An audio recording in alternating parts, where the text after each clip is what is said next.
when I first heard of you, it was just when you came from the United States. And all about you was with such an American flavor. So somehow I thought you were American. Oh, you did? I did.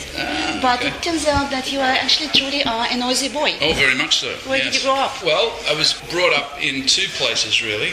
My father had a cattle station out past Inverell on the McIntyre River, which is almost Queensland. It's right on the border of New South Wales and Queensland. And also in Sydney on the Georges River at Oakley. Two rivers, 12 hours apart. Yeah, I had a wonderful childhood being brought up on a cattle property with horses and motorbikes and lots of great music of my father's record collection blaring out across the paddock. There was a boy, a very strange enchanted boy. They say he wandered very far, over land and sea, a little shy and sad of eye, but very wise was he. When did you start to sing? When did you realize that you have this wonderful gift, this beautiful voice? I don't remember. I've always sung since I was very small. Always sung. My grandmother was a piano player. I thought it ran in the family. It usually does. Oh yeah, it does. Yeah, my uncle Frank played trumpet, and he was once a very well-known trumpet player. Played with Louis Armstrong in the '60s. My other uncle was a bass player that worked with Johnny O'Keefe. My dad had a beautiful voice. He wasn't a professional singer, but he used to sing all the time and played the piano accordion. So I've been surrounded by music forever. That explains everything. So yes. What made you go to the United States? Well, first I went to Europe. I just wanted to meet musicians internationally and learn from them. Which part of Europe? I went to London and France and the Netherlands and Germany. I would catch trains everywhere. I went to Italy. Wherever I knew that there were some fantastic musicians playing at a jazz festival or just in clubs like in Paris at Sunset Club, a wonderful place, and in Amsterdam, the Alto, which is in the Lights Plain. Beautiful little jazz den. It's a hole-in-the-wall bar with a jazz every night. It's a fantastic venue. Wherever anybody was playing that I thought was brilliant, I would walk up and say hello, tell them who I am and where I was from. And most of the time that would be it, but sometimes they would say, okay, we should come up and do something. That, I think, is how you learn. That's what I think is wonderful about the Dome and what Josh Meyer does here, because the Wednesday night, he makes no money out of it. It's not for profit, but students from music schools can stand up and perform, as you have seen, with seasoned professionals. And it's fantastic. Yes, and they get a taste to see what it's like to actually perform in front of an audience. It's a wonderful thing. There was a kid got up last week, 18 years old, was playing drums, and he was glowing. He was smiling from ear to ear. He was having a great time. That's what it's all about. Yes, you can study all you like, but getting up and actually performing with people and enjoying what music is actually for. And that's why I took off pretty early. And I ended up meeting some musicians, and then went to New York and did the same thing there and met some great people that played there, like a bass player named Lynn Seaton. He's a huge man. He's like Robbie Coltrane, he's a huge guy, and he plays double bass. Wonderful man. It's a full contrabass that he plays. And I got to meet and talk to him and sat in at some different venues in Greenwich Village. For how long did you stay there? I was there about 3 months, I think, before I starved to death and came back to Sydney. I wasn't earning any money. I was learning, having a great time. But you did manage to meet some legendary people. Well, much later on, years later, been a dozen times now. You're such a jet setter. Not really. Sounds like it. It does. But I performed everywhere in the world except the continent of Africa. And I know that there's a really great jazz festival in Cape Town. It's still on the to-do list. Yes, it is, on the to-do list, yes. My last trip to the States was fun because I got to catch up with lots of friends that I've made over the last 10 years and did lots of gigs around town and beautiful times, yeah. Now, Greg, you're such a young fellow. You sing songs sang by Frank Sinatra, Nat King Cole. Where does this passion for this old genre come from? My father's music collection. It's just what I like. Where does it come from anybody? That 18-year-old kid that was playing drums last week, he just loves jazz. He loves anything to do with the standard. So where does it come from? I don't know. It's a matter of taste. I like to think it's a very specific and highly tuned taste because it's not simple. It's not easy to understand. You know, one of the highest things on search engines, one of the highest sentences that people type into Google is, what is jazz? You're kidding. No. because a lot of people don't understand it. Do you have a favorite song? No, that would depend on the day and what has happened. I love all of them so equally, whether it's a Duke Ellington song or a Cole Porter song, Jerome Kern, Rodgers and Hart, Michel Legrand. I think they're all very beautiful.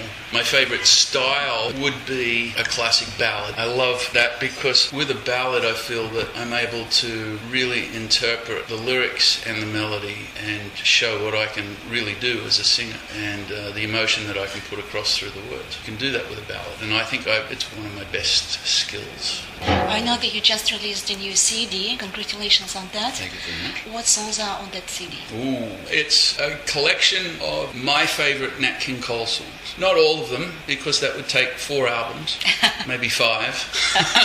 So there are some songs missing, but the choices of songs on this album were also about not repeating a style. I wanted it to keep moving as an album. An album to me is not just a collection of songs. It's a story. It's a story. Which flows. That's right. Yeah. And I wanted the album to flow, and the first song is very specifically Stardust, because I think... It's a beautiful song. Right. It's royalty as far as jazz standards. It really is. It's one of those very special songs, Stardust. And now the purple dusk of twilight time steals across the meadows of my heart.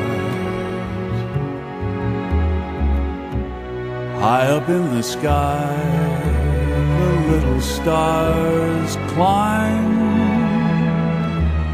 always reminding me that we're apart.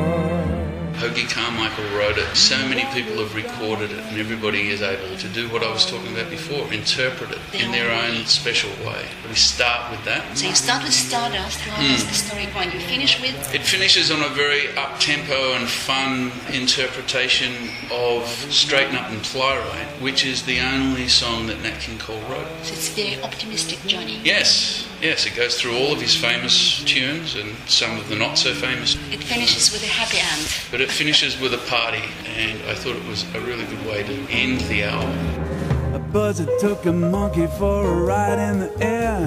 The monkey thought that everything was on the square. The buzzard tried to throw the monkey off his back. The monkey grabbed his neck and said, "Hey, listen, Jack, why don't you straighten up and fly right? Straighten up and fly right. Straighten up and fly right. Cool down, Papa, don't you blow your top. Ain't no use in diving. What's the use of jiving? Straighten up and fly right. Cool down, Papa, don't you blow your top." Now, Greg, apart from singing, do you also play a musical instrument? I'm sure you do. Yes, I do. I play piano, but not as a performer. I do my vocal lessons every day at the piano, and yes, I still do my arpeggios and ear training. Ear training is listening to a note and singing it and making sure that you're not sharp or flat. It's so important. It is. A lot of people don't do it. A lot of singers aren't doing it. I'm highly critical of that. You've got to... It's like an absolute basic. It is. It is. It's the absolute basics. If your muscle memory and your ability to control your voice isn't trained constantly, you'll go out of tune. When we recorded this album, between every recording that we did, every song that we did a recording, every take, the entire orchestra would tune up again. That's what I do every day at the piano. I also learn songs at the piano. But a very rare thing that you'll see me playing in public. In public, yes. Which brings me to my next question. Where did you learn to sing? Did you go to, Sydney Conservatorium, Australian Institute of No, I've done many classes, lectures, but no, I've never had the patience. You have such perfect control of your voice. Thank you. I've learnt that purely by growing up with it. I had a singing teacher when I was very young, right through my teenage years. His name was Don Graydon. He's quite a famous man in this country with vocal coaches, especially in musical theatre. He taught me control. I also had acting lessons very early on, which teaches you stage presence, and it teaches you how to tell a story. Sometimes you look at performers, they sing well, but they just don't know what to do. Yeah, they look at the floor or they sing with their eyes closed. Don't you love that? They look like they're entertaining themselves when their eyes are closed. So true. Yes, acting is very important. Some of my favourite singers are brilliant actors. Frank Sinatra won an Academy Award, Best Supporting Actor. And whenever people talk about Sinatra's phrasing and delivery of a song, especially a ballad, purely because he was such a wonderful actor. Sure, he had a great voice and he had great control and knowledge of music, but he was an actor and he was just telling a story. Gregg, know that you will be performing at the special charity lunch on Sunday, the 23rd of December. It's a crooning Christmas, really. Josh at the Dome is putting on a very beautiful Christmas lunch. We're going to do all of those songs that Sinatra and Bing Crosby and Nat King Cole used to do on their Christmas albums. The modern equivalent is also Rod Stewart's new Christmas album and Michael Bublé. You know, Ella Fitzgerald did great Christmas albums too. So it's that style of Christmas music rather than carols by candlelight. Mm-hmm. And I think it's also nice too because it's multi-denominational. You don't have to be a Christian to enjoy these tunes, so and you can come and have lunch and say Happy Hanukkah if you want to. You know, it doesn't matter. It's just great songs and great music, and it won't all be Christmas songs either. It's just going to be good music that day. And it's a charity event. Yes, yeah. Every year I sing a Christmas lunch performance for the ladies of Legacy. Just want to do my bit. They're lovely people. The War Bride, literally, and it's a wonderful organisation, and I always do my bit for them and all the profits. Such a wonderful cause. It is. It's a heartbreaking cause. All of them are. That's what charities are about. Obviously, they're all very sad. The Children's Hospital and cancer research, and it's all incredibly important. I just picked this one because every year I do it. My godmother, Peggy, who I love dearly, she's in Legacy. Her husband, who was my godfather, he served in World War II. So there's the personal connection, and she's always at the concerts, bless her. I think she's 93 now. Whenever you go to them, you see obviously these ladies from World War II, but it's not just that. It's the Korean War, Vietnam, and there's some ladies that are there in their 20s and 30s whose husbands have been lost in Afghanistan. It's so sad. And the Gulf and everything. And it's so unfair. It is. It's incredibly unfair. They're all beautiful women. Of any age, women are beautiful, I think. I like singing for them. And this will give us an opportunity to actually raise some money and give them a cheque at the end of the day, because all the profits from the Christmas lunch on the 23rd are going to Legacy. Well, Gregg, thank you so much for your time. I wish you all the best, and I look forward to your performance. Oh, you're lovely, Mary. Thank you. Poets often use many words to say a simple thing.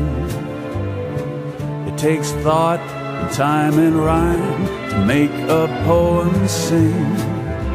With music and words I've been playing, for you I've written a song, to be sure that you know what I'm saying. I'll translate as I go along. Fly me to the moon, let me play among the stars. Let me know what spring is like on Jupiter and Mars. In other words, hold my hand. In other words, baby, kiss me. Fill my heart with song, let me sing forevermore. You are all I long for, all I worship and I adore. In other words, please be true. In other words, I love you.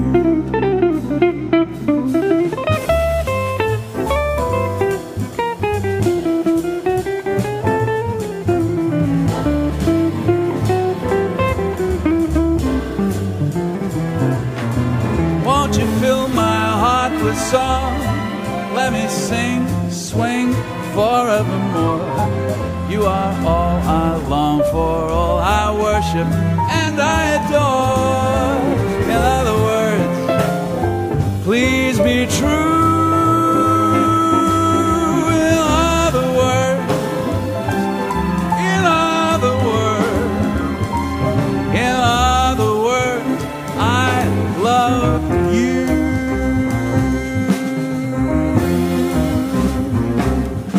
Should